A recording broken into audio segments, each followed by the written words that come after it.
The desert sun bore down mercilessly on Forward Operating Base Valor as Staff Sergeant Eliza Reyes methodically organized her medical supplies.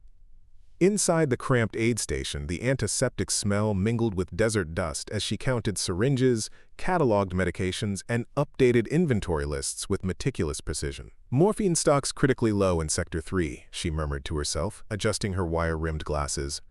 On her clipboard, detailed notes about supply shortages, expiration dates, and usage rates filled page after page in her neat, compact handwriting. Before we jump back in, tell us where you're tuning in from. And if this story touches you, make sure you're subscribed, because tomorrow I've saved something extra special for you." The door swung open without warning, letting in a blast of hot air and sand. Captain Marcus Wilson entered, coffee in hand and wearing that dismissive smile she'd grown accustomed to over the past 2 years. "Reyes, did you finish the medical readiness report for tomorrow's patrol?" he asked, not bothering to look at her work. "Yes, sir. I've also noted some concerning trends in our trauma supplies," Eliza replied, her voice steady but hopeful.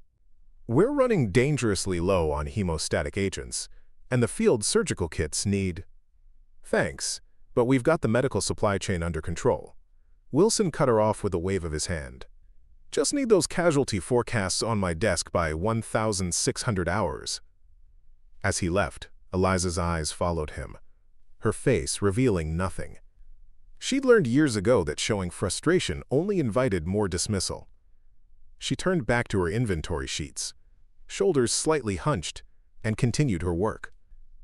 Through the thin walls of the aid station, laughter echoed from the mess tent, the sound of camaraderie she never shared. The other medical personnel had a nickname for her, though they thought she didn't know. The calculator. Always at her station, always working, always quoting statistics and protocols, never speaking unless spoken to. They had no idea she once wore surgeon scrubs at Walter Reed, or why she now cataloged bandages in a combat zone. To them, she was just another overeducated medic who took her job too seriously. The base intercom crackled to life. "Attention all personnel. Combat patrol scheduled for 0800 hours tomorrow has been approved. Route assessed as moderate risk but manageable."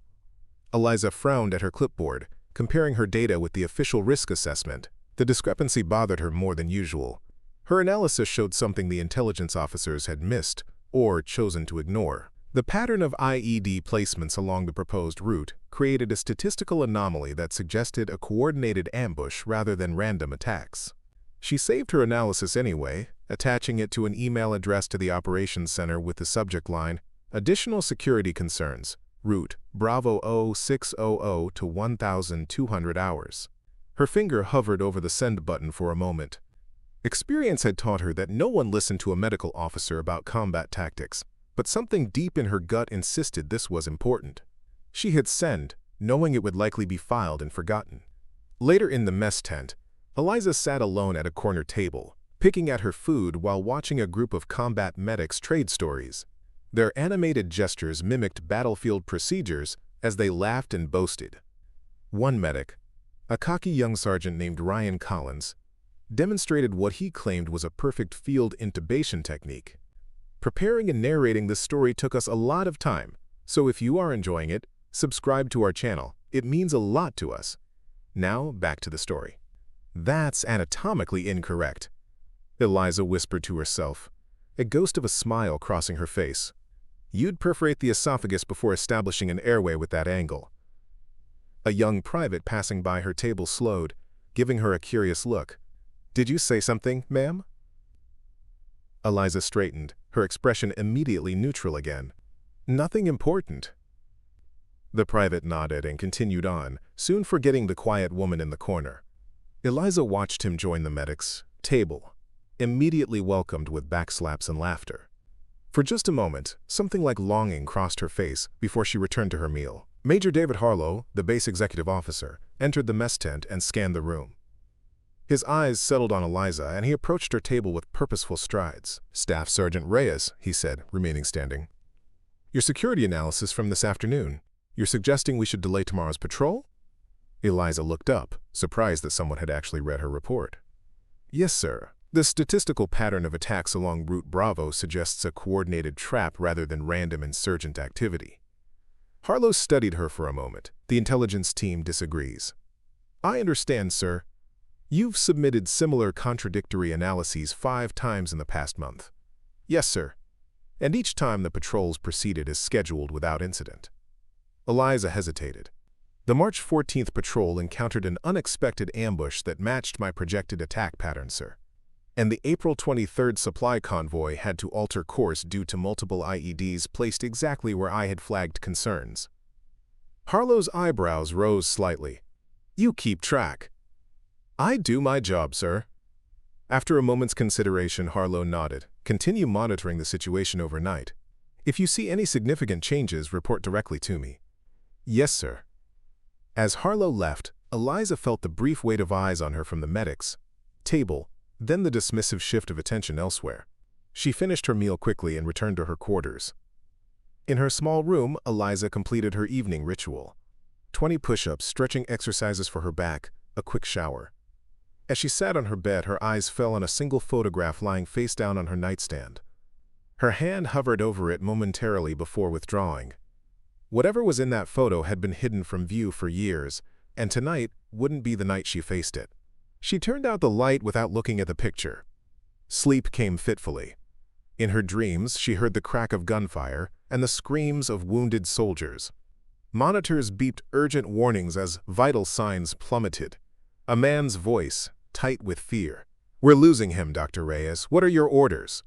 Eliza woke with a start at 0400, sweat beading on her forehead despite the room's chill. Rather than trying to sleep again, she dressed and headed to the aid station. The base was quiet, most personnel still asleep. She liked these hours best, when she could work without the weight of others' perceptions. The intelligence data had updated overnight, and what she saw confirmed her worst fears. Enemy movement was intensifying, with multiple spotters reported along Route Bravo. She updated her analysis and sent a more urgent message to Major Harlow, then began preparing extra trauma kits, her hands moving with practiced efficiency. By 0600, the base was coming to life. Eliza could hear the increased activity in the corridors, the sound of boots on gravel, the distant rumble of vehicles warming up. At 0630, Major Harlow appeared at her door. I forwarded your analysis to command, he said without preamble. They're sticking with the intelligence team's assessment. Patrol is proceeding as scheduled. Eliza nodded, having expected this response. Thank you for trying, sir. Harlow lingered in the doorway. You seem very certain about this security assessment. Patterns repeat, sir. I've seen this formation before. Something in her tone made Harlow look at her more closely, but she'd already turned back to her inventory. Discussion over. He left, and Eliza continued preparing medical supplies with growing concern. At 0745, she heard the distant rumble of Humvees departing. From her window, she watched the patrol convoy roll through the gate and disappear in a cloud of dust. The intelligence report had predicted light resistance with moderate risk. Eliza's data showed a coordinated ambush with high casualty potential forming directly in the patrol's path. For the next hour, she monitored both the tactical radio and prepared the aid station for potential casualties. The patrol was moving toward a village 20 miles east that had requested humanitarian assistance. The convoy carried medical supplies, food, and a security team to protect the medics and civil affairs officers conducting the outreach. Eliza stared at her analysis, watching the predicted attack window approaching. Soon those 12 soldiers would be driving directly into a kill zone that could leave them all dead or wounded. And once again, no one had listened to the woman they called the calculator. At 0852, she noticed the first signs of trouble. The patrol's routine radio check included a report of suspicious activity ahead. Vehicle speeds had decreased as they approached the village, moving cautiously through an area with limited visibility and multiple potential ambush points. She picked up the phone and called the Tactical Operations Center. This is Staff Sergeant Reyes. Are you monitoring Falcon 3? They're entering a high-risk area according to my analysis. We have them on radio, Sergeant, came the response from Specialist James Brooks, one of the few people on base who didn't treat Eliza like furniture. They reported some suspicious movement, but nothing concerning yet. Eliza watched as her prediction model showed the attack probability spiking by the minute. The situation was developing exactly as her pessimistic analysis had suggested. They're heading into an ambush zone. Multiple attack vectors likely converging. Copy your concern, Sergeant. We'll keep an eye on it. But Eliza could hear the veer of dismissal in Brooks' voice. Even the people who respected her work didn't fully trust her judgment when it contradicted official intelligence reports. She was just a medical officer after all. By 0915, the situation had deteriorated dramatically. The radio crackled with urgent voices and the unmistakable sound of gunfire in the background. Contact! Contact! Taking heavy fire from multiple positions. Request immediate support. Eliza called the TOC again, this time reaching the operations officer, Captain Samuel Walsh. Sir, Falcon 3 is under attack. My analysis suggests they're caught in a complex ambush with no clear evacuation route. We're aware, Sergeant. They've requested air support, and we're coordinating now. Eliza checked her model again, her heart sinking. Sir, with respect, air support will take at least 30 minutes. They need an immediate case-vac plan. This ambush was carefully planned. There was a pause on the line. Your concern is noted, Sergeant, but the QRF team and the air assets believe they can extract the patrol within acceptable casualty parameters. Eliza wanted to argue, wanted to explain that she'd seen this exact pattern before, but she knew it would make no difference. Instead, she said, Please advise when casualties are inbound. I'll prepare the aid station. For the next 20 minutes, she listened with growing dread as the patrol's situation worsened. Their radio communications became increasingly desperate as they reported multiple wounded and dwindling ammunition. Their position was surrounded, with no clear path for evacuation as enemy fighters had cut off their escape routes. Captain Wilson appeared at her door, coffee still in hand. Reyes, heard you've been calling the TOC about security concerns. Yes, sir. Falcon 3 is caught in a complex ambush, exactly matching the pattern I identified yesterday. Wilson glanced at her analysis sheets with the casual indifference she'd grown to expect. These things happen in combat zones. You might be overthinking this. Sir, I've been tracking this pattern for weeks. The statistical anomalies. Look, Wilson interrupted. I appreciate your diligence. But we have qualified intelligence officers for a reason. Your job is medical support, not tactical prediction. The dismissal stung more than usual because Eliza could hear the disaster unfolding in real time on the radio. 12 soldiers were fighting for their lives, and the one person who saw it coming was being brushed off as an overzealous clerk. After Wilson left, Eliza sat alone in the aid station, listening to the radio with increasing anxiety. The patrol was pinned down under heavy fire. Multiple casualties were reported, including their combat medic. Air support was still 15 minutes out, and the Quick Reaction Force was facing its own resistance trying to reach the isolated patrol. At 0952, the radio crackled with words that sent ice through Eliza's veins. This is Falcon 3 Actual. We have 4 critical, 2 urgent. Medic is down. I repeat, our medic is down. Request immediate case-vac. The base erupted into controlled chaos. Eliza grabbed her advanced medical kit and rushed toward the landing zone where the incoming casualties would arrive. Inside the TOC, Colonel Marcus Barnes was coordinating response options, his voice sharp with urgency. What's their position? He demanded. Grid coordinate Lima Echo 347, sir, the communications officer responded. Approximately 18 miles east in the village outskirts. CASVAC status? Dust off inbound, sir, but they're taking fire on approach. QRF still engaged with enemy forces blocking the main road. On the radio, the situation continued to deteriorate. We've lost Gonzalez and Martinez. Captain Reynolds has a sucking chest wound. We're running out of hemostatic gauze. We need immediate extraction. Fuel status on the CASVAC bird? Barnes demanded. 20 minutes hover time, Max, came the response from the air operations officer. They're taking fire from multiple positions, sir. They're flying into a crossfire, added another voice. Eliza stepped forward, holding out her analysis. Sir, I have the current attack pattern mapped. It's developing into a coordinated multi-stage ambush. In approximately 15 minutes, they'll bring in heavier weapons to target our air assets.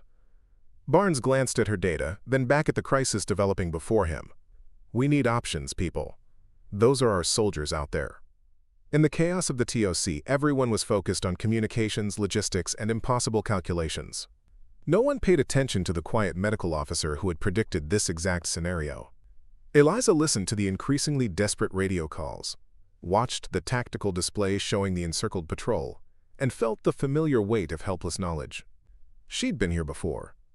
Different battlefield, different casualties, but the same terrible arithmetic of time, distance, and impossible odds. The same sick feeling of watching people die while others made decisions based on incomplete information. But this time, Eliza wasn't going to stand by and watch. Without a word, she slipped away from the TOC. Her face was set with grim determination as she moved through the base with unexpected purpose. Using her access card to enter the armory, she quickly collected a tactical vest, helmet, and sidearm. Next, she went to the medical supply room and filled a specialized backpack with advanced trauma supplies, items reserved for the forward surgical team, equipment a regular medic wouldn't know how to use. As she moved with surprising speed and purpose, she passed the vehicle depot, where the maintenance crew was preparing a light tactical vehicle for the battalion commander's use later that day. "I need this vehicle." "Medical emergency," she said with such natural authority that the young specialist handed over the keys without question. For a brief moment, she closed her eyes and was somewhere else entirely, younger, confident, surrounded by a surgical team that looked at her with respect and trust. Opening a storage locker with a code that should have been changed years ago, she revealed a specialized trauma kit hanging inside, exactly where she'd left it. The fabric was clean but unused, preserved like a museum piece from a life she'd abandoned. Without hesitation, Eliza began transferring the contents to her backpack. The equipment felt both foreign and familiar against her skin, like greeting an old friend she'd been avoiding. "Hey, what are you doing? You can't take that vehicle." Eliza turned to face Sergeant Tony Martinez, one of the vehicle specialists. But the woman who faced him was no longer the hunched, invisible medical officer. She stood tall, with unmistakable authority radiating from every line of her body. "Operational status of this vehicle?" she asked, her voice carrying a command presence that made Martinez respond automatically. "Fully operational, ma'am. Fueled and ready, but you don't have clearance to. I'm requisitioning this vehicle for emergency medical response. Falcon 3 has critical casualties with no medic." "But you're not." Martinez looked at her in confusion. "You're just a supply officer." Eliza was already climbing into the driver's seat, her hands moving across the controls with practiced ease. She started the engine and secured her equipment. "Not today," she said quietly. Martinez stood frozen, watching in bewilderment as this quiet woman he barely noticed for 2 years transformed before his eyes. "Either help me or get clear," Eliza called down to him. "Those people have minutes, not hours." Something in her voice convinced him. He rushed forward to open the gate, then backed away as the vehicle accelerated through the base perimeter. Through the windshield, she could see base security personnel running toward the gate, but they were too late. She had already committed to a course of action that would either save 12 lives or end her career forever. As she drove at dangerous speed toward the ambush site, one thought echoed in her mind. She'd failed once before in conditions like these. This time, failure wasn't an option. The battlefield was waiting for her, and Eliza Reyes was driving toward it with the weight of 2 years' worth of suppressed guilt and determination driving her forward. Alarms blared across Forward Valor as Eliza's tactical vehicle roared toward the gate. In the TOC, panic erupted among the personnel monitoring the situation. "Unauthorized vehicle departing through South Gate," shouted Specialist Brooks from his station. Security cameras showed the light tactical vehicle accelerating away, dust billowing behind it. Colonel Barnes seized the radio microphone with white knuckles. "Identify yourself immediately. You are not cleared for departure." After a moment's pause, Eliza's steady voice responded through the radio static. "This is Staff Sergeant Reyes. Falcon 3 has multiple critical casualties with no medic. I'm proceeding to their position." "Reyes?" Barnes, face contorted in disbelief. "The supply officer? Return to base immediately. That's a direct order." "Sir, with respect, every minute counts." Eliza's voice remained unnervingly calm as the vehicle sped across the desert landscape. "I'm switching to tactical frequency to establish contact with Falcon 3. As the vehicle disappeared into the hazy distance, Barnes turned to his executive officer. "Major Harlow, get me everything we have on Staff Sergeant Eliza Reyes, now." "Sir, she submitted multiple warnings about this ambush," Harlow said, already typing frantically on his tablet. "Her predictions were significantly more accurate than the intelligence team's assessment." "I don't care about her security predictions," Barnes snapped. "I want to know how a medical supply officer just stole a tactical vehicle and drove it straight toward an active firefight. Before we jump back in, tell us where you're tuning in from, and if this story touches you, make sure you're subscribed, because tomorrow I've saved something extra special for you." Minutes later, Harlow returned with a file, his face pale as he read from the screen. "Sir, you need to see this." On the display appeared a personnel file with a photo of a younger Eliza in surgical scrubs standing confidently in an operating room. The file header read, "Captain Eliza Reyes, MD, Combat Surgical Team Leader, Bronze Star with Valor, 2 Purple Hearts, over 200 successful battlefield surgeries." Barnes stared at the screen in stunned silence. This doesn't make sense. Why is a decorated combat surgeon working as a medical supply officer? Harlow scrolled down to a classified section of the file, his expression growing more troubled as he read. "Operation Desert Shield, 2 years ago. Captain Reyes led a forward surgical team when their field hospital was overrun.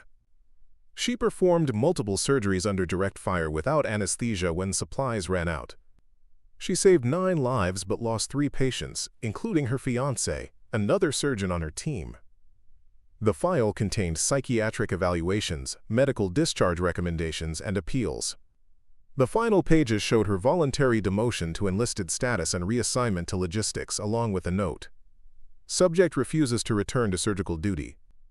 Recommends support role until further evaluation." "She wasn't demoted," Harlow said quietly. "She demoted herself." Barnes absorbed this information, then looked toward the window where only dust clouds were visible. "She's not just any medic. According to this record, she was the best combat surgeon in the entire theater." He reached for the radio, his tone completely changed.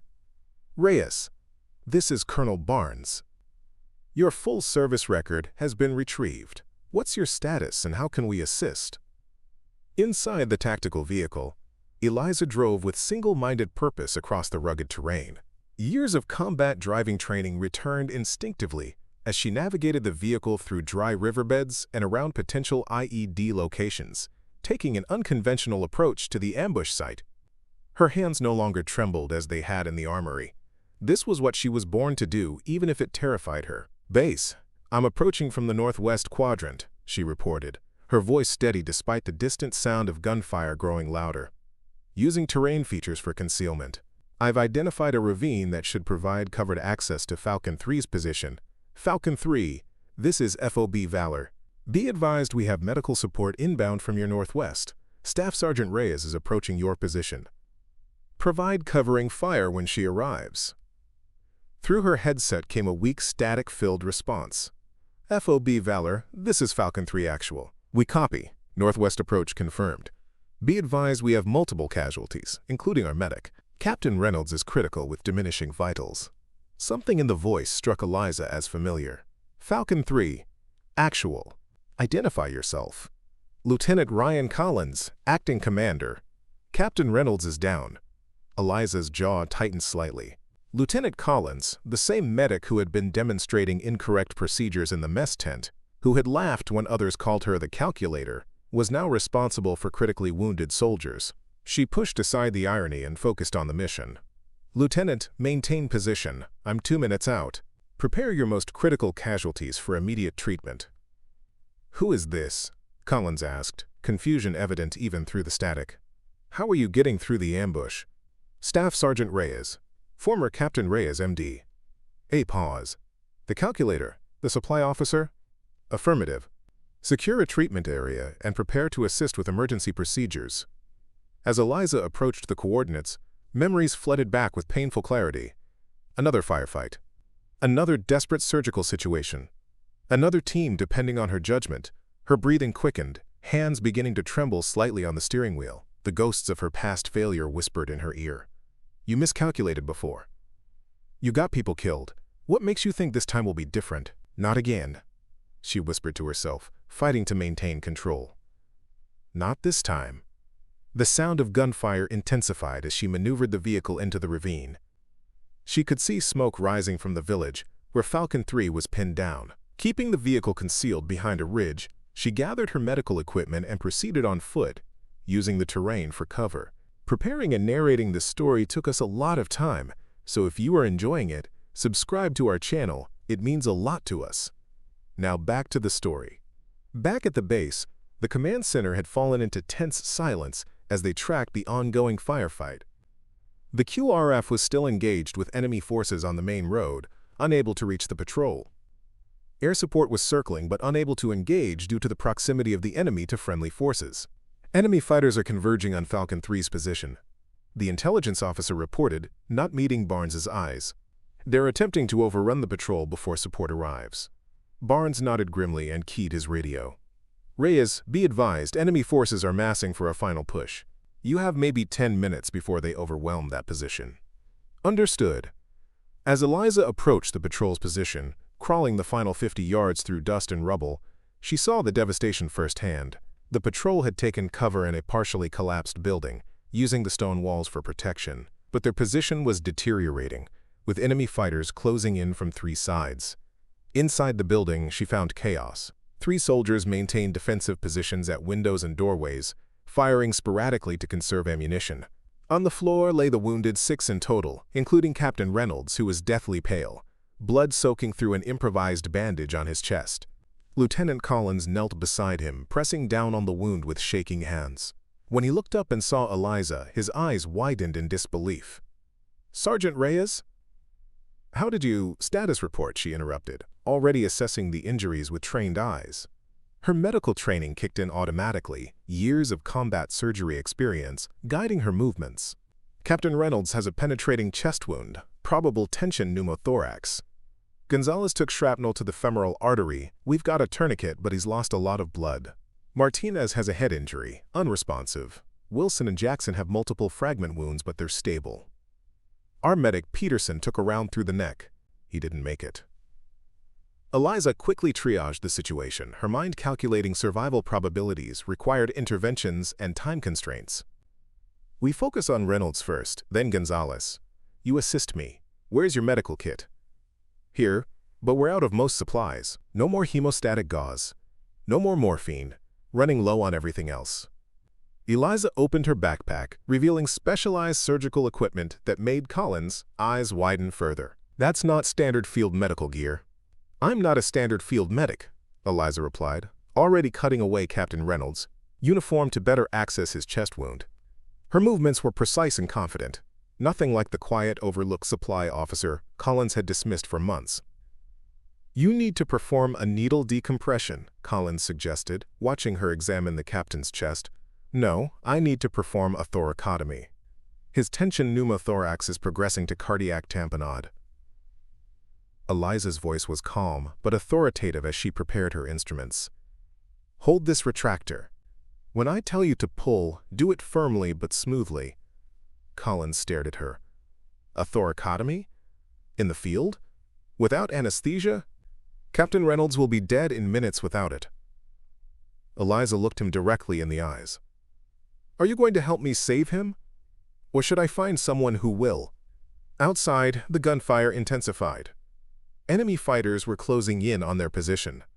"We've got incoming!" shouted one of the soldiers at the window. "Multiple fighters approaching from the east." "Hold them off," Eliza commanded without looking up. "We need 5 minutes." With practiced precision, she made a careful incision between Reynolds' ribs. Blood immediately welled up, but her hands remained steady. Collins watched in awe as she worked with the confidence and skill of a surgeon in a fully equipped operating room, not a battlefield medic in a collapsing building under fire. "Pull now," she instructed, and Collins obeyed, helping to spread the ribs to give her access to the chest cavity. Reynolds, mercifully unconscious, didn't react, as Eliza carefully drained the blood that was compressing his heart and inserted a chest tube with practiced efficiency. "How are you doing this?" Collins whispered, holding the retractor steady despite the sound of bullets impacting the wall just feet away. "Where did you learn?" "Monitor his pulse," Eliza interrupted, focused entirely on her task. Each movement was calculated. Each second counted. The gunfire was intensifying, visibility dropping as dust and smoke filled the room. Back at base, Colonel Barnes paced the command center like a caged animal. "What's their status?" "QRF is still 5 minutes out," Communications Officer Brooks reported. "Air support is engaging enemy positions but can't get close enough for extraction. Reyes is with the patrol, but they're nearly surrounded. The enemy will overrun their position in minutes," the intelligence officer warned, his earlier confidence completely evaporated. Barnes grabbed the radio. "Reyes, be advised. Enemy forces converging rapidly. You need to evacuate immediately."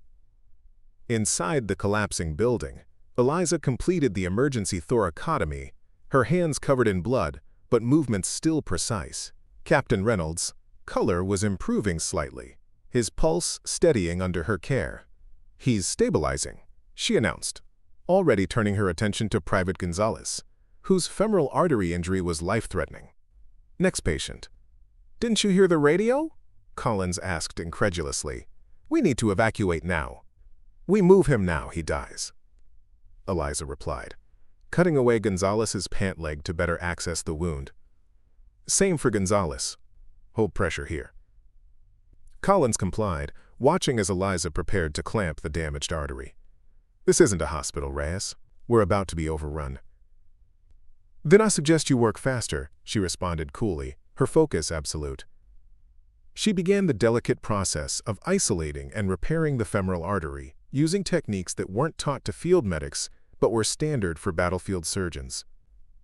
Through the window, Collins could see enemy fighters advancing through the village, using buildings for cover as they moved closer to the patrol's position. "We have 2 minutes, Max." "That's all I need," Eliza replied, her hands moving with impossible speed and precision. As she worked, one of the soldiers at the window cried out and fell backward, clutching his shoulder where a bullet had torn through muscle and bone. "Jackson's hit!" called another soldier.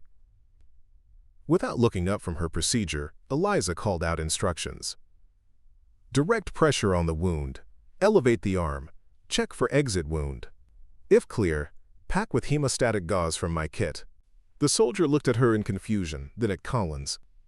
"Do what she says," Collins ordered, a new respect in his voice as he watched Eliza complete an arterial repair that should have been impossible under these conditions. Enemy fire intensified, bullets now coming through windows and the partially collapsed roof. The remaining able-bodied soldiers returned fire, but they were running dangerously low on ammunition. "Last mag," called one of the defenders. Colonel Barnes's voice crackled over the radio with urgency. "Reyes, status report. Enemy forces are about to breach your position." 2 critical patients stabilized, Eliza responded calmly while finishing the last sutures on Gonzalez's leg. 1 expectant, 3 ambulatory. Need immediate extraction. QRF is 3 minutes out, but they're taking heavy fire. Eliza completed the final suture and checked Gonzalez's pulse. Strong and steady. 2 lives saved that should have been lost. But they were still trapped, surrounded, and running out of options. "We need to move them now," Collins urged. "We can't hold this position." Eliza looked around the room, assessing their situation with the same clinical precision she'd applied to the surgeries. There is a drainage culvert on the north side of the building. It should provide covered access to the ravine where I left the vehicle. "How do you know that?" "I memorized the terrain map before I left base," she replied simply. "It's our only option." Collins stared at her for a moment, then nodded. "You take point with the wounded. We'll provide covering fire." Together, they carefully moved Captain Reynolds and Private Gonzalez onto improvised stretchers. The remaining able-bodied soldiers prepared to cover their retreat, distributing the last of their ammunition. "On my mark," Collins said, checking through a narrow window for the best moment to move. 3, 2, 1, move! The next few minutes were a blur of dust, gunfire, and desperate movement. Eliza led the way, navigating through the drainage culvert while helping carry one of the stretchers. Despite her years behind a desk, she moved with the confidence and strength of someone who had done this many times before. Enemy bullets ricocheted off the concrete around them as they emerged from the culvert and made their way toward the ravine. One of the soldiers providing rear security went down with a cry of pain, a bullet tearing through his leg. "Keep moving," Collins shouted as he turned to drag the wounded soldier. They reached the tactical vehicle just as enemy fighters appeared at the edge of the ravine. Eliza helped load the wounded into the back while Collins and the remaining soldier provided covering fire. "Get in!" she shouted once all the wounded were secured. Collins dove into the passenger seat as bullets pinged off the vehicle's armor. Eliza started the engine and accelerated away, using the ravine for cover as she expertly maneuvered the vehicle away from the ambush site. "Head east through the dry riverbed," Collins suggested. "It's the fastest way back to base." "Negative," Eliza replied, turning west instead. "East route has multiple choke points perfect for secondary ambush. West route adds 4 minutes but reduces ambush probability by 78%. Collins looked at her in astonishment. "You calculated that just now?" 2 years ago, Eliza said quietly, navigating the difficult terrain with surprising skill. Same enemy, same tactics. In the back of the vehicle, one of the wounded soldiers called out in alarm. "Captain Reynolds is crashing!" Without hesitation, Eliza handed control of the vehicle to Collins. "Drive. Keep it steady. Follow this exact route." She pointed to a line she'd drawn on her map. Before he could protest, she climbed into the back to check on Reynolds. The emergency thoracotomy had held, but he was developing shock from blood loss. Working in the bouncing vehicle, she established an IV line and began a blood transfusion using supplies from her specialized kit. "Where did you get whole blood?" Collins called back, struggling to keep the vehicle on the path she'd indicated. "I brought my own supply," Eliza replied, not elaborating that the specialized kit contained synthetic blood expanders and clotting factors developed for special operations, supplies a regular medic wouldn't have access to. As they raced back toward the base, Eliza maintained constant care of the wounded, moving between patients with practiced efficiency despite the vehicle's jarring movement. When Private Martinez began seizing from his head injury, she quickly administered anti-seizure medication and established a secure airway. "ETA to base?" she called to Collins. 15 minutes if we don't hit any trouble." Eliza checked Captain Reynolds' vital signs again. "Make it 10. He won't last 15. Collins pushed the vehicle harder, bouncing over rough terrain while trying to maintain the smoothest possible ride for the wounded. "FOB Valor, this is Falcon 3, he radioed. "We are inbound with multiple casualties. Request immediate surgical team standby. Staff Sergeant Reyes has performed field surgeries under fire, but patients require additional care." "Copy that, Falcon 3, came the response. "Surgical team is prepped and waiting. What's your ETA?" 10 minutes, Collins replied, glancing back at Eliza, who was now performing a cricothyrotomy on Martinez as his airway began to swell shut. "Maybe less." In the back of the bouncing vehicle, surrounded by critically wounded soldiers whose lives hung by a thread, Eliza Reyes was in her element for the first time in 2 years. The fear was still there, the memories of past failures, the faces of those she couldn't save, but it no longer paralyzed her. Her hands moved with confident precision as she fought to keep each patient stable until they reached proper medical facilities. When Gonzalez's arterial repair began to leak, she calmly clamped it and applied a pressure bandage, buying him precious minutes. 2 minutes out! Collins called as the base came into view through the dusty windshield. Eliza completed one final check of each patient, ensuring they would survive the transfer from the vehicle to the medical facility. Captain Reynolds remained the most critical, but the emergency thoracotomy had succeeded in stabilizing him enough for transport. As they approached the gate, Eliza returned to her seat beside Collins, her uniform soaked with blood, her face streaked with dust and sweat, but her eyes clear and focused. 5 surgeries, Collins said quietly. "You just performed 5 field surgeries under fire, with no anesthesia, in a collapsing building, and then in a moving vehicle." Eliza didn't respond, her eyes fixed on the medical team, rushing toward them as they passed through the gate. "Why didn't you tell anyone who you really were?" he asked. Eliza looked down at her blood-covered hands, then at the wounded men she'd fought to save. "Because I wasn't that person anymore," she said quietly. After a pause, she added, "Until today." The tactical vehicle screeched to a halt at the medical facility entrance, immediately surrounded by the waiting trauma team. Medical personnel rushed forward with stretchers, as Eliza threw open the rear doors, already calling out vital information. Captain Reynolds, emergent thoracotomy in field, tension pneumothorax resolved but needs immediate surgery for hemothorax. Private Gonzalez, femoral artery repair holding but requires vascular surgeon. Martinez, traumatic brain injury with increasing ICP, needs neurosurg consult stat. The base's chief surgeon, Major Sarah Wilson, looked momentarily startled at the detailed medical assessment coming from someone in a blood-soaked supply officer's uniform, but quickly regained her composure. "Move them inside now," she ordered her team, then turned to Eliza. "You performed these procedures in the field?" "Yes, ma'am." "Limited supplies. No anesthesia." Eliza's voice was clinical, detached, as if reporting inventory numbers rather than describing battlefield surgeries performed under impossible conditions. Inside the medical facility, organized chaos ensued as the wounded were triaged and moved to treatment areas. Dr. Wilson pulled Eliza aside as the trauma teams took over. "Those men should be dead," she said bluntly. "The procedures you performed, that's not field medic training. Before we jump back in, tell us where you're tuning in from, and if this story touches you, make sure you're subscribed, because tomorrow I've saved something extra special for you." Eliza met her gaze steadily. "Permission to assist with Captain Reynolds, ma'am. I'm familiar with his injuries." Dr. Wilson studied her face for a long moment, then nodded. "Scrub in. I want to see exactly what you did out there." In the operating room, Eliza moved with the natural confidence of someone returning to their true element. Her hands were steady as she assisted Dr. Wilson, describing the emergency procedures she'd performed and the improvised techniques she'd used to compensate for limited supplies. "You used a ballpoint pen casing for a chest tube?" Quote, Dr. Wilson asked incredulously as they worked to repair the damage to Reynolds' lung. "The standard chest tube in the field kit was damaged," Eliza explained. "I had to improvise." As they completed the surgery, saving Captain Reynolds' life, Dr. Wilson shook her head in amazement.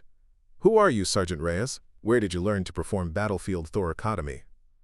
Before Eliza could answer, Colonel Barnes entered the scrub room, his face unreadable. "Major Wilson, how are the patients?" "All stable, sir, and frankly, it's a miracle." "The procedures Sergeant Reyes performed in the field." She glanced at Eliza with newfound respect. "Well, they aren't taught outside of specialized surgical training." Barnes nodded. "Because Sergeant Reyes isn't just a supply officer. Until 2 years ago, she was Captain Eliza Reyes, M.D., one of the most decorated combat surgeons in theater." Dr. Wilson's eyes widened. "The Eliza Reyes? From Operation Desert Shield? I studied your techniques in surgical residency." Eliza kept her eyes on her bloody surgical gown, neither confirming nor denying the identity that had been revealed. "My office when you're finished here," Barnes said quietly to Eliza. "We have things to discuss." After ensuring all the wounded were stable, Eliza showered and changed into a clean uniform. For the first time in 2 years, she walked through the base with her head high, no longer trying to disappear into the background. Soldiers who had previously ignored her now stepped aside, some nodding in respect, others simply staring in confusion at the transformation of the woman they'd dismissed as the calculator. Preparing and narrating this story took us a lot of time, so if you are enjoying it, subscribe to our channel. It means a lot to us. Now back to the story. In Barnes' office, she found not just the colonel, but also Major Harlow and, surprisingly, Lieutenant Collins, his arm now bandaged from a wound she hadn't even noticed he'd received during the firefight. "Sergeant Reyes," Barnes began formally. "Or should I say Dr. Reyes?" "Sergeant is fine, sir." Her voice was quiet, but no longer submissive. Barnes picked up a tablet, scrolling through what she recognized as her personnel file. Captain Eliza Reyes, M.D. Bronze Star with Valor device. 2 Purple Hearts. Presidential Unit Citation. Over 200 documented battlefield surgeries with a 94% survival rate, the highest in theater history. He looked up at her. That seems like information that might have been relevant when you were assigned to this base. Eliza stood at parade rest, eyes forward. I requested reassignment to medical logistics after Operation Desert Shield. My request was granted. You were cleared to continue as a combat surgeon. The review board found no fault in your actions. With respect, sir, the review board wasn't there. Barnes studied her face carefully. Tell me what happened, not what's in the report. What really happened? Eliza's posture didn't change, but something in her eyes shifted. For a moment, she was back there 2 years ago, in another firefight, facing another impossible decision. We were operating in a forward surgical unit when our position was overrun, she began, her voice clinical and detached. Our security team was killed in the initial attack. We had 14 critical patients and 6 surgical staff. Her voice remained level, almost mechanical. Intelligence indicated a small insurgent force that would bypass our position. That assessment was incorrect. It was a company-sized element with the specific intention of targeting our medical facility. She paused, then continued. We lost power. Backup generators were damaged. We continued operating using headlamps and flashlights. Then we ran out of anesthesia. For the first time, emotion crept into her voice. I made the decision to continue surgeries without it, patients who would have died otherwise. 14 critical surgeries performed under direct fire without proper anesthesia or equipment. You saved 9 lives, Barnes said quietly. I lost 5 patients, including David. She stopped abruptly, the name hanging in the air. Captain David Chen, Harlow supplied gently. Your fiancé, the other surgeon on your team. Eliza's eyes focused on some distant point beyond the room's walls. He was hit while we were operating side by side. Arterial spray across my face. I completed the procedure while he bled out beside me because we were out of supplies to save him. The room fell silent as the 3 men absorbed the weight of her words. So you demoted yourself, Barnes finally said. Buried yourself in inventory and supply chains. I found where I could be useful without the responsibility of life or death decisions. Quote, until today, Barnes pointed out, when you stole a tactical vehicle, drove into an active ambush, and performed multiple battlefield surgeries that saved 12 lives. Eliza finally met his eyes directly. I accept whatever disciplinary action you deem appropriate, sir. To her surprise, Barnes laughed. Disciplinary action?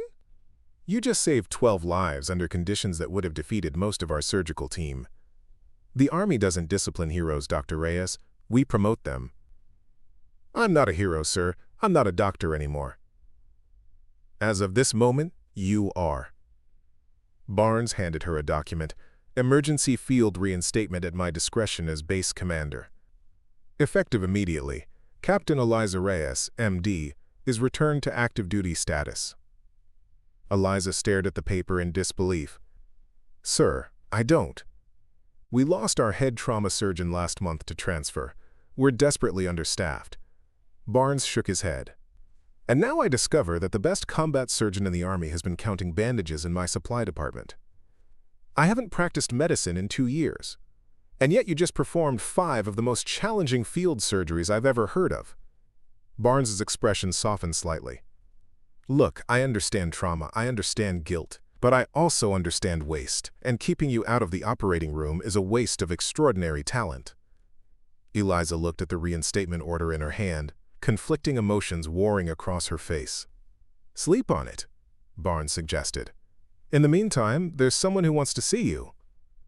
At his gesture, the door opened to reveal an older man in a wheelchair, Colonel James Harrington, her former commanding officer from Operation Desert Shield. Hello, Eliza, he said quietly. It's been a long time. Barnes, Harlow, and Collins discreetly exited, leaving them alone. Eliza stood rigidly at attention. Colonel, I didn't know you were stationed here. I'm not. I was visiting my son when I heard the radio chatter about an unauthorized rescue mission. Harrington wheeled closer. There's only one medic I know who would attempt emergency thoracotomy in a firefight without anesthesia. I had no choice, sir. You always have a choice, Eliza. That's what makes you who you are. Harrington indicated a chair. Sit, please. My neck hurts looking up at you. Eliza sat, her posture still stiff. 2 years, Harrington said. 2 years you've been punishing yourself for a decision I would have made myself. Sir, no. Let me finish. I've waited 2 years to say this. Harrington leaned forward. You made the right call both times, in Desert Shield and today. You calculated the risks. You put the mission first, and you did everything humanly possible. 5 people died because I chose to operate without anesthesia. 14 people would have died if you hadn't. Harrington's voice was gentle but firm. Eliza, I've reviewed the reports from that day 100 times. No one could have done more than you did. No one. I should have saved David. Why? Because you loved him? Because you're perfect? Because you never make mistakes? Harrington shook his head. The Eliza Reyes I knew understood that combat medicine means making impossible decisions with incomplete information. Sometimes people live, sometimes they die. The only certainty is that if you don't try, everyone dies. Eliza looked down at her hands, still faintly stained with blood despite her thorough scrubbing. I see their faces every night. Of course you do. That's what makes you human. Harrington reached out, touching her arm. But today there are 12 people who will see your face in their dreams. The face of the woman who saved them when no one else could. Later that evening, Eliza returned to her quarters. She sat on the edge of her bed and for the first time in 2 years, turned over the frame that had lain face down on her nightstand. 2 faces smiled back at her. Herself and David, both in surgical scrubs, arms around each other in the desert sun, their engagement newly announced and the future bright with promise. She touched his face gently, remembering his laugh, his steady hands, the way he could calm the most terrified patient with just his voice. We got them this time, she whispered. For the first time in 2 years, she left the photo standing upright. The next morning, security cameras captured Eliza Reyes walking across the base with purpose. She no longer hunched her shoulders or tried to make herself invisible. She wore medical scrubs instead of her supply officer's uniform, and soldiers nodded respectfully as she passed. At the medical facility, she ran her hand along the surgical instruments, checking each one with meticulous care. The equipment had performed flawlessly yesterday, but that was no guarantee for tomorrow. Excellence required vigilance. As she completed her inspection, Colonel Barnes approached. The Army has officially reinstated your medical license and officer status, he said without preamble. But I need to know you're ready. Eliza considered the question, gazing out at the desert where even now another patrol was preparing to depart. I wasn't running from medicine, she said finally. I was running from failing them again. She nodded toward the operating room. But yesterday I remembered something. Sometimes the only way to honor those we've lost is to save those we still can. Barnes nodded approvingly. Good. We have new combat medics arriving for training this afternoon. Care to show these rookies how it's done? For the first time since arriving at Forward Valor, Eliza Reyes smiled fully. It would be my honor, sir. 2 weeks later, Eliza stood before a group of combat medic trainees in the simulation room. Her captain's insignia gleamed on her collar, and her voice carried the authority of hard-won experience. Emergency medicine isn't just about following protocols, she told them. It's about understanding patterns, recognizing when to follow the rules and when to break them, trusting your instincts when the situation doesn't match the textbook. A young medic raised her hand. Captain Reyes, is it true you performed a thoracotomy during an active firefight without anesthesia? Eliza considered this carefully. I had a patient who would die without immediate intervention. The circumstances were extreme, but that's what combat medicine is about, operating in the extremes where others cannot. How did you know what to do? Another trainee asked. Training and experience, Eliza acknowledged, but also understanding that medicine is ultimately about the patient in front of you, not the rules in a manual. After the class, Lieutenant Collins approached her. He was still using a sling for his wounded arm, but recovering well. Captain Reyes, he said, I wanted to apologize again for how I treated you before. The calculator jokes, the dismissal. Eliza shook her head. We all have our prejudices, Lieutenant. The important thing is recognizing them and growing beyond them. I've put in for advanced surgical training, Collins told her. If you're willing, I'd like to learn more about your emergency field techniques. Eliza smiled. My surgical rounds are 0600 to 0800 daily. Don't be late. As Collins left, Colonel Barnes entered the simulation room. How are the new medics looking? Green, but promising, Eliza responded. They need more scenario training in extreme conditions. Barnes nodded. I'll authorize additional simulation hours. He paused. We received a request from Army Special Forces. They're running a joint training exercise next month, and specifically requested you as their medical advisor. Me? Why? Apparently word has spread about your return to active duty. Your reputation precedes you. Eliza considered this. 2 years ago, that would have terrified her. The expectations, the pressure, the weight of other people's lives depending on her judgment. And now? She asked herself quietly. Now she looked through the window to the operating room where her surgical tools waited. And she understood that the fear never really went away. You just learned to make room for it, and then you operated anyway. I'll take the assignment, she said. That night, Eliza sat at her desk reviewing medical journals and surgical techniques. Her quarters had changed dramatically. Medical textbooks now filled the shelves, surgical instruments laid out for practice on her desk. Photos adorned the walls, not just of David, but new ones of her current colleagues, her trainees, the patrol she'd saved. Her scrubs hung ready beside the door, no longer a painful reminder of an abandoned past, but a tool for tomorrow's missions. A notification popped up on her tablet. A patrol was reporting possible contact, with the potential for casualties.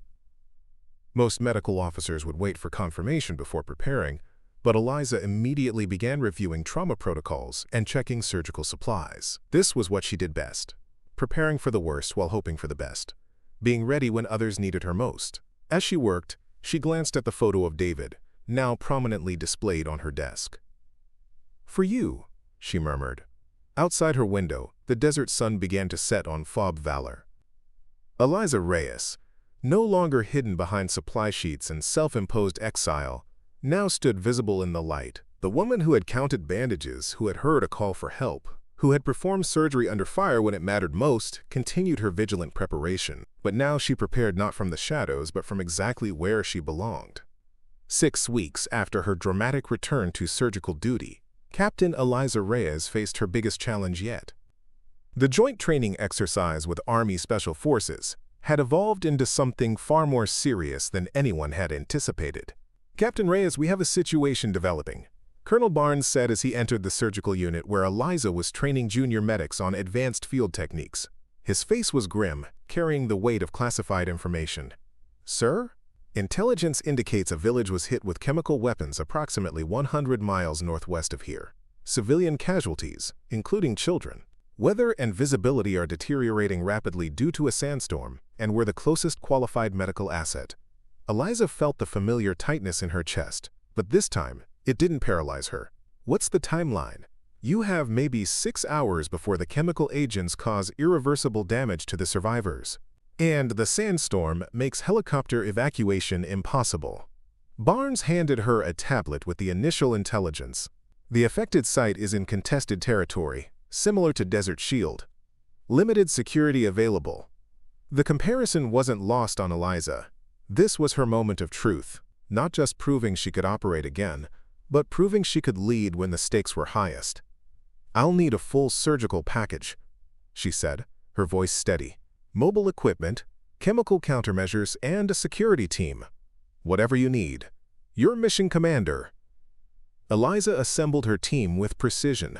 Lieutenant Collins, now fully recovered and trained in advanced field procedures, would serve as her surgical assistant. 2 of her former trainees, now certified combat medics, would manage triage and stabilization. The security team included specialists in chemical weapons protection and hostile environment extraction. As they prepared for departure, Eliza addressed her team in the vehicle bay. The same space where she'd stolen a tactical vehicle 6 weeks ago. was now the launching point for an official medical mission under her command. "This won't be a standard operation," she told them. "We're looking at chemical agent exposure, limited supplies, and potentially hostile territory. Some of you may have heard about Operation Desert Shield." She looked each team member in the eye. "2 years ago, I lost 5 patients in conditions like these. I'm not going to lose anyone today. We follow protocols, we trust each other, and no one takes unnecessary risks. Clear?" "Clear, Captain," came the unanimous response. The journey to the affected village took them through increasingly difficult conditions. The sandstorm reduced visibility to mere yards, forcing them to navigate by GPS and terrain analysis. Eliza reviewed chemical weapon protocols with her team, ensuring everyone understood the proper treatment procedures for various agents. "Echo 1 to base," she radioed. "Approaching target area. Visibility near 0. No sign of hostile activity yet." The scene that greeted them as they entered the village was devastating. Dozens of civilians lay in the central square, many struggling to breathe, others with blistered skin and eyes. Children cried weakly for parents who could no longer respond. "Begin triage immediately," Eliza ordered, already donning protective gear. "Collins, set up the mobile surgical unit in that building. Secure all entries and exits. I want chemical detection monitors at all access points." As her team spread out to assess and treat the victims, Eliza moved from patient to patient, quickly determining who could be saved and who was beyond help. Her clinical detachment served her well, allowing her to make the difficult decisions that would maximize the number of lives saved. Captain Reyes called Specialist Lisa Warren one of her medics. "We have a group of children trapped in a building where the chemical concentration is highest. The structure is unstable and our protective gear is showing near maximum exposure limits." Eliza assessed the situation quickly. The building was partially collapsed, held up by crumbling supports that could give way at any moment. Any attempt to extract the children would expose her team to dangerous levels of chemical agents. "How many?" she asked. "At least 10, most under the age of 8. Eliza stared at the unstable structure, feeling the weight of command. This was exactly the kind of decision that had haunted her for 2 years. Push too hard and risk losing medical personnel. Play it safe and watch innocent children die. "Collins, what's your status?" she radioed. "Surgical unit established, Captain. Beginning treatment of critical patients now." Eliza made her decision. "Collins, continue treatment. Warren, Garcia, you're with me. We're going after those children." She turned to her team. "This is voluntary. Anyone who's not comfortable with this level of risk can continue with other operations." Not one person stepped back. Working with specialized equipment and protective gear, Eliza's team carefully approached the contaminated building. Every movement had to be precise. Too much disturbance could release more chemical agents or bring down the remaining structure. "Take your time," Eliza called out, though she could see the children's deteriorating condition through her mask. Steady and safe. One by one they extracted the trapped children, administering initial treatment as they moved them to the mobile surgical unit. A little girl no more than 4 years old, gasping for breath as the chemicals burned her lungs. Twin boys whose skin was blistering from exposure. A baby who had been shielded by his mother's body. The woman's final act of love before succumbing to the deadly agent. As they secured the last child, the building finally gave way, collapsing in a cloud of contaminated dust. Eliza watched it fall, knowing that 10 minutes later would have been too late. "All children extracted," she radioed, beginning emergency treatment. The operation continued for 5 hours. Eliza performed multiple surgeries to repair damaged airways and counteract the effects of the chemical exposure. Her hands moved with practiced precision despite the difficult conditions and the ever-present risk of enemy contact. When the final patient was stabilized, she remained behind with a small team to conduct one last search of the village. "Captain, we need to go," Lieutenant Collins warned over the radio. "Sandstorm is intensifying, and we have intelligence reports of enemy forces moving in our direction." Acknowledged. Beginning final evacuation. As Eliza's convoy departed the village, she looked back at the scene. They had saved 37 lives, including all 10 children. 19 had died before they arrived, beyond anyone's ability to help. The journey back to base was treacherous, with the sandstorm now at full strength and reports of enemy forces in the area. But Eliza navigated through it with the confidence of someone who had finally made peace with the risks inherent in her calling. Echo 1 to base. Mission complete. 37 survivors evacuated, receiving treatment. No medical personnel casualties. At FOB Valor, the entire operation was covered by military journalists. Eliza found herself thrust into the spotlight as the hero surgeon who had led the largest chemical weapon response in recent Army history. But in the quiet of her office that evening, Eliza didn't feel like a hero. She felt like someone who had finally learned to carry the weight of command without being crushed by it. Colonel Barnes knocked and entered without waiting for permission. "Hell of a job today, Captain." "Thank you, sir." The team performed exceptionally. 37 people are alive because of decisions you made. Barnes sat down across from her. "I have something to tell you. There's been talk at the Pentagon. Your name is being mentioned for the Distinguished Service Cross." Eliza looked up from her medical charts. "Sir, I was just doing my job." "No, Eliza. You were doing what you were born to do." Barnes stood up. "And I think you finally know that." After he left, Eliza sat alone in her office looking at the photos on her wall. David's face was still there, but now he was surrounded by pictures of the people she'd saved. The patrol from 6 weeks ago, the children from today's mission, her trainees, who were now qualified combat medics themselves. She had learned something important. You don't honor the dead by stopping your life. You honor them by living it fully, by using your gifts to save others, by accepting that loss and salvation often walk hand in hand. Eliza Reyes had finally stopped running from her past and started building her future. 1 year later, Captain Eliza Reyes stood in the same medical facility where her journey back to medicine had begun. But this time, she wasn't stealing medical supplies for an unauthorized mission. She was receiving the Distinguished Service Cross from the Secretary of the Army himself. The ceremony was packed with military brass, journalists, and the families of people she had saved. In the front row sat the patrol from that fateful day, including Lieutenant Collins, who now served as her chief surgical assistant. Behind them were survivors from the chemical attack, including several children whose lives she had saved through quick action and surgical brilliance. For extraordinary heroism and exceptional valor in the face of extreme danger, the Secretary read from the citation, "Captain Eliza Reyes has exemplified the highest traditions of military service and brought great credit upon herself, the United States Army, and her country." As the medal was pinned to her uniform, Eliza's eyes found Colonel Harrington in the audience. He gave her a subtle nod of approval that meant more than all the ceremony's pageantry. After the formal proceedings, Eliza found herself surrounded by reporters, asking about her remarkable story. But she noticed a young woman standing apart from the crowd, wearing the uniform of a newly commissioned medical officer. Before we jump back in, tell us where you're tuning in from, and if this story touches you, make sure you're subscribed, because tomorrow, I've saved something extra special for you. "Captain Reyes," the young officer approached hesitantly. "I'm Second Lieutenant Sarah Patel. I graduated from medical school last month and requested assignment to combat surgery because of your story." Eliza studied the eager young face, seeing herself a decade earlier. "What attracted you to combat medicine, Lieutenant?" "My brother was one of the children you saved during the chemical attack last year," Patel said quietly.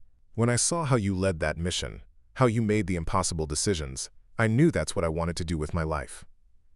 Eliza felt a familiar tightness in her throat. "Combat surgery isn't glamorous, Lieutenant. It's making choices where someone might die no matter what you decide." "I understand, ma'am, but I also understand that someone has to be willing to make those choices." Eliza smiled, remembering Colonel Harrington's words from years ago. "Report to my operating room Monday morning. We'll start your advanced training." Later that evening, Eliza stood alone on the roof of the medical facility, overlooking the base. The same view where she'd once watched patrols depart while remaining confined by her own fear and guilt. Colonel Barnes joined her, carrying 2 cups of coffee.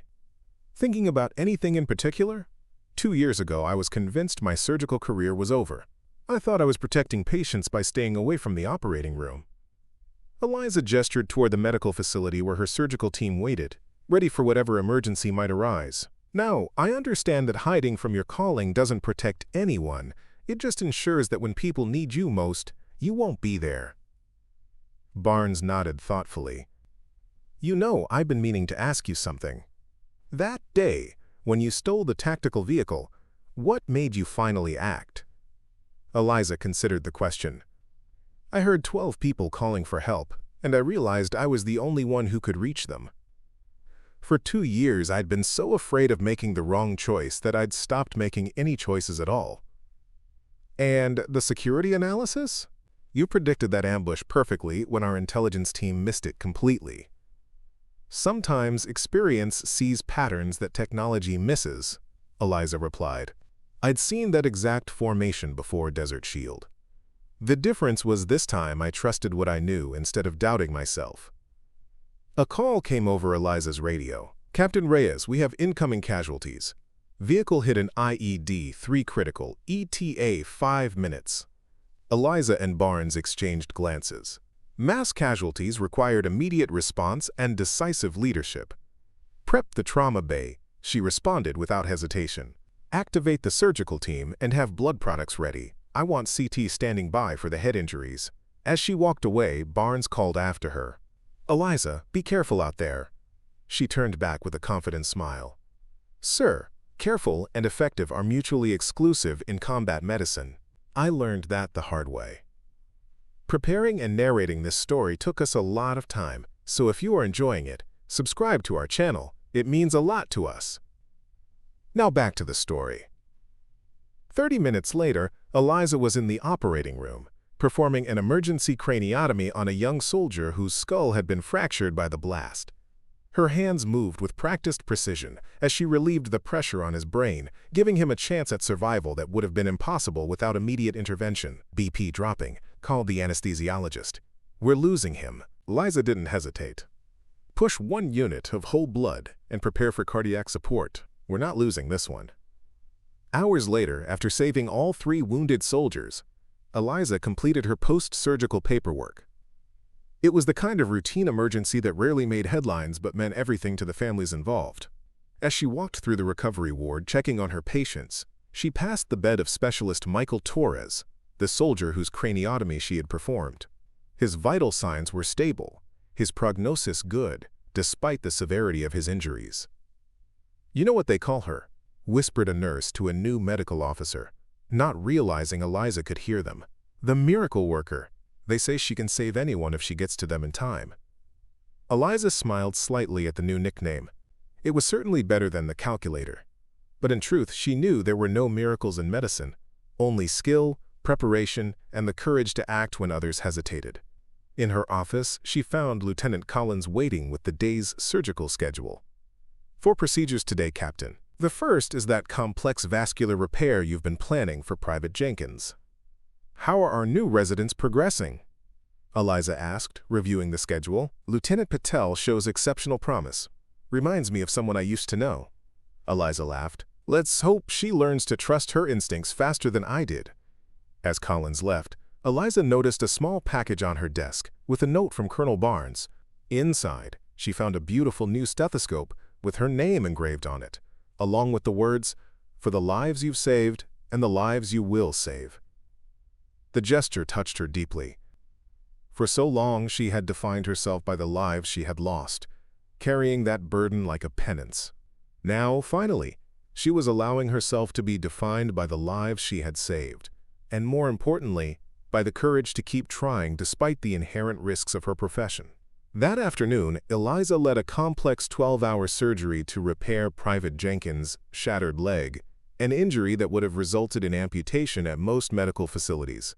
The procedure required all her skill and concentration, using innovative techniques she had developed specifically for battlefield injuries.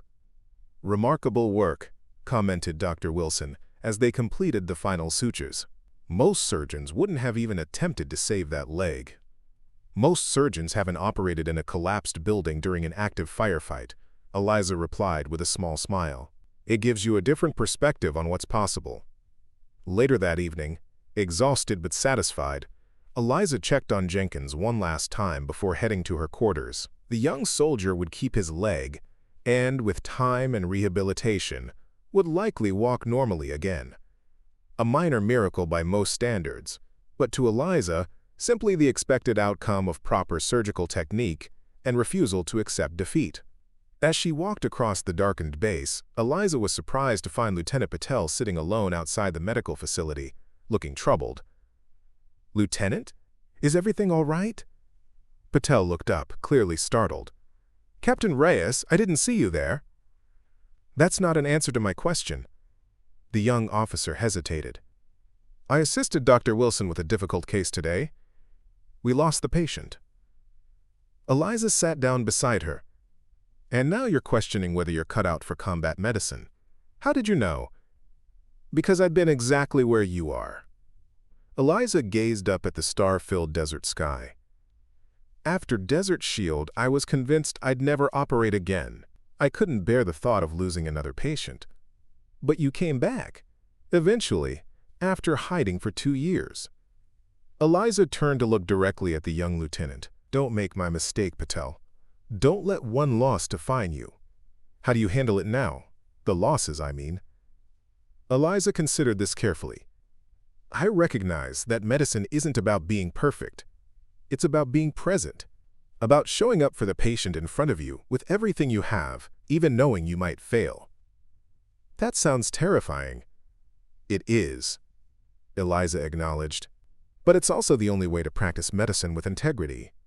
Courage isn't the absence of fear, it's acting despite it." Patel nodded slowly, absorbing this wisdom. "Thank you, Captain. Get some rest, Lieutenant. Tomorrow we have that complex thoracic procedure, and I need you sharp." As Patel left, Eliza remained seated, enjoying the rare moment of quiet. The desert night was cool and clear, a stark contrast to the chaos and pressure of the operating room. These quiet moments were precious, time to reflect, to center herself before the next crisis demanded her attention. Her tablet chimed with an incoming message. A new alert from intelligence. Potential mass casualty situation developing at a forward operating post near the border. Insurgents had attacked a small outpost, and casualties were expected to be high. Most medical officers would wait for official orders before preparing, but Eliza immediately began reviewing the base's blood supply, checking surgical team availability, and organizing triage protocols. This was what she did best, anticipating needs before they became critical, being ready when others needed her most. She sent a message to her surgical team. "Potential mass casualty event developing. All leave canceled. Report to medical facility at 0500 for briefing." Within minutes, her tablet chimed with responses from her entire team, all acknowledging the order without complaint or question. The trust and respect they showed her was something she had earned through demonstrated excellence and unwavering commitment. Eliza smiled slightly, remembering how just a year ago she had been the invisible supply officer that no one noticed or respected. The transformation wasn't just in how others saw her, but in how she saw herself. She had reclaimed not just her surgical skills, but her identity as a healer and leader. In her quarters, Eliza completed her evening ritual. 30 push-ups now instead of 20, stretching exercises for her back, a quick shower. As she sat on her bed, her eyes fell on the photo of David, still proudly displayed on her nightstand. "Big day tomorrow," she told his smiling image. "The kind you would have loved. Complex cases, teaching opportunities, lives to save." She no longer spoke to his photo with guilt or regret, but with the comfortable familiarity of sharing her day with an old friend. The sharp pain of loss had gradually transformed into a gentle reminder of why she had chosen medicine in the first place. Because every life was precious, and fighting for each one was a sacred trust. As she turned out the light, Eliza felt a sense of peace that had been absent for years. Tomorrow would bring new challenges, new patients, perhaps new tragedies, but she was ready to face them all with the hard-won wisdom that only comes from confronting your deepest fears and finding the courage to continue despite them. At 0500 the next morning, Eliza stood before her assembled medical team in the briefing room. Maps of the border region displayed on screens behind her, casualty projections and medical resource allocations clearly detailed for everyone to see. "Intelligence indicates multiple casualties from an insurgent attack on Outpost Echo," she explained, her voice calm and authoritative. "First wave expected to arrive by helicopter in approximately 3 hours. Second wave by ground transport 2 hours after that. She looked at each team member, making eye contact to ensure they understood the gravity of the situation. This will be challenging. Multiple traumatic injuries, likely complicated by delayed evacuation and limited field treatment, but this is what we've trained for. Lieutenant Collins raised his hand. Casualty estimates? Preliminary reports suggest 15 to 20 wounded, at least half critical. We'll need to operate in shifts, prioritizing the most severe cases first. Eliza turned to Dr. Wilson. Sarah, I want you leading the second surgical team. Patel will assist you. Dr. Wilson nodded. We're ready. Lieutenant Collins will coordinate triage with me. Everyone else, you know your assignments. Eliza's confidence was infectious, spreading through the room as her team absorbed her calm determination. Questions? There were none. Every person in that room trusted her implicitly, knowing she had prepared them for exactly this kind of crisis. Then let's get ready. These soldiers are counting on us. The first casualties arrived exactly as predicted, helicopters landing with wounded soldiers whose injuries ranged from relatively minor shrapnel wounds to life-threatening trauma. Eliza stood at the landing zone, quickly assessing each patient as they were unloaded, directing them to appropriate treatment areas with the precision of a battlefield conductor. This one straight to OR1, she called, examining a soldier with abdominal injuries, probable liver laceration, internal bleeding. Collins, you're with me. Inside the operating room, Eliza worked with focused intensity, her hands steady as she repaired damaged organs and blood vessels. One after another, the wounded came to her table, and one after another she fought to save them, not with desperate heroics, but with methodical skill and unrelenting determination. 12 hours later, after performing 6 major surgeries without a break, Eliza finally stepped out of the operating room. Her surgical gown was stained with blood, her eyes tired but alert, as she checked on each patient in recovery. All stable, Collins reported, handing her a cup of coffee. 22 casualties total, 20 survivors. Eliza nodded, accepting the coffee gratefully. Wilson's team? Still working on the last case. Complex vascular repair, but it's looking good. 2 lives lost out of 22 critical injuries. In combat medicine, that was considered an exceptional outcome. But Eliza focused not on statistics, but on individual patients, checking each one personally, making notes for follow-up procedures and rehabilitation plans. As she completed her rounds, Colonel Barnes found her in the recovery ward. Outstanding work, Captain. I've just spoken with command. The outpost commander says your quick action and surgical skill saved his entire unit. Eliza shook her head slightly. It was a team effort, sir. A team you built and trained, Barnes pointed out. Don't diminish your accomplishment. Before she could respond, a commotion at the facility entrance caught their attention. A single helicopter was landing, unscheduled and unexpected. What now? Barnes muttered, moving toward the doors. Eliza followed, already mentally preparing for another casualty. But what emerged from the helicopter wasn't a wounded soldier, but a distinguished older man in a general's uniform. General Mitchell, Barnes said, clearly surprised. We weren't expecting you, sir. The general nodded brusquely. Improvised visit, Colonel. I heard about today's mass casualty response and wanted to see it firsthand. His eyes found Eliza. You must be Captain Reyes. Yes, sir. Eliza stood at attention despite her exhaustion. Walk with me, Captain.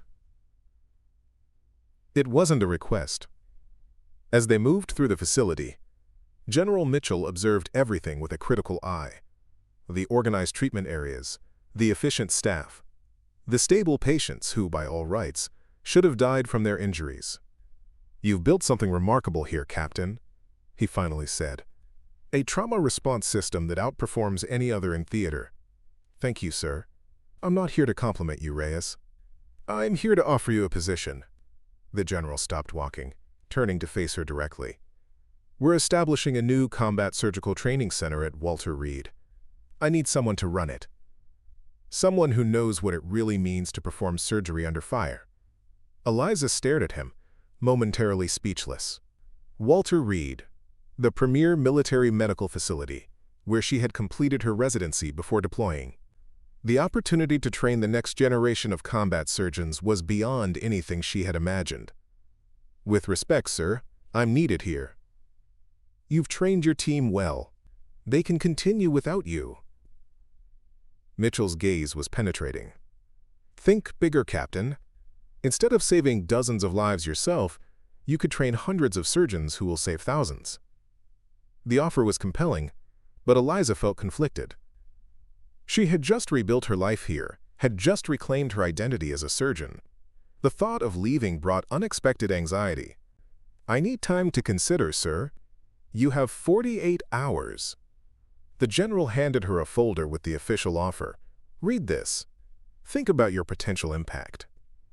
After he left, Eliza found herself once again on the roof of the medical facility, watching the sunset as she contemplated this unexpected fork in her path. The folder lay unopened beside her. Colonel Barnes found her there an hour later. "I heard about Mitchell's offer. News travels fast." "It's an incredible opportunity," Barnes said, sitting beside her. "Though I'd hate to lose you." Eliza sighed. 2 years ago, I was hiding from medicine entirely. Now I'm being asked to shape the future of combat surgery." She shook her head in disbelief. "Life takes strange turns." "You've earned this, Eliza. No one deserves it more." "But what if I'm not ready? What if I still have more to learn?" Barnes laughed softly. "If you think you have nothing left to learn, that's precisely when you're not ready to teach. Your awareness of your limitations is exactly what makes you the right person for this job." Eliza considered his words, finally opening the folder. The position description was impressive. Full authority to design curriculum, select instructors, implement new training protocols. The ability to fundamentally change how combat medicine was taught and practiced throughout the military. "When I came here, I was running away from who I was," she said quietly. "Now it feels like I might be running away again, just in the opposite direction. Or maybe," Barnes suggested, "you're finally running toward the purpose that's been waiting for you all along." 2 days later, Eliza stood before her assembled medical team in the same briefing room where she had prepared them for the mass casualty event. This time, however, she wasn't issuing instructions but saying goodbye. "I've accepted a position at Walter Reed," she told them, her voice steady despite the emotion she felt. "I'll be establishing a new combat surgical training center, implementing the techniques and protocols we've developed here."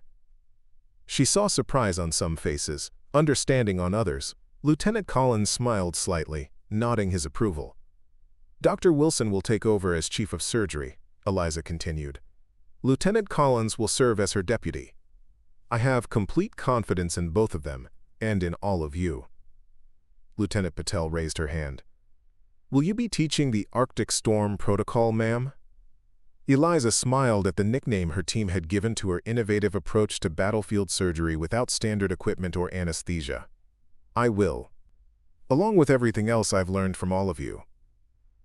After the meeting, Eliza walked through the medical facility one last time, saying personal goodbyes to staff and patients alike. In the recovery ward, she checked on Private Jenkins, whose complex leg reconstruction was healing nicely. "Heard you're leaving us, Captain," he said, attempting a salute from his hospital bed. "Just changing assignments, Private, but I'll be checking on your progress." She smiled. "You're going to need that leg in top shape when you return to duty." "Thanks to you, I will." The young soldier's eyes were earnest. "They say I should have lost it. That no other surgeon would have even tried to save it. Then they underestimate what's possible in combat medicine." Eliza made a final notation in his chart.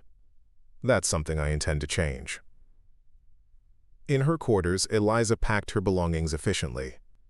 The photo of David was carefully wrapped and placed in her bag, along with her medical textbooks and the specialized instruments she had collected over her career. Before leaving, she visited the base memorial wall, where the names of fallen soldiers were etched in stone. She traced David's name with her fingertips, the familiar contours both painful and comforting. "I'm teaching again," she told him softly, "sharing everything we learned together. making sure it wasn't in vain. On the tarmac, her entire team had gathered to see her off, standing at attention as she approached the waiting aircraft. Colonel Barnes stepped forward, offering a formal salute that she returned crisply. "The Army is better because of you, Captain Reyes," he said. "Don't forget that." "Thank you, sir, for everything." As the aircraft lifted off, Eliza looked down at Forward Valor growing smaller beneath her. The base where she had hidden from her calling, where she had rediscovered her purpose, where she had finally learned that courage wasn't the absence of fear, but the determination to act despite it. She was leaving, but she wasn't running away this time.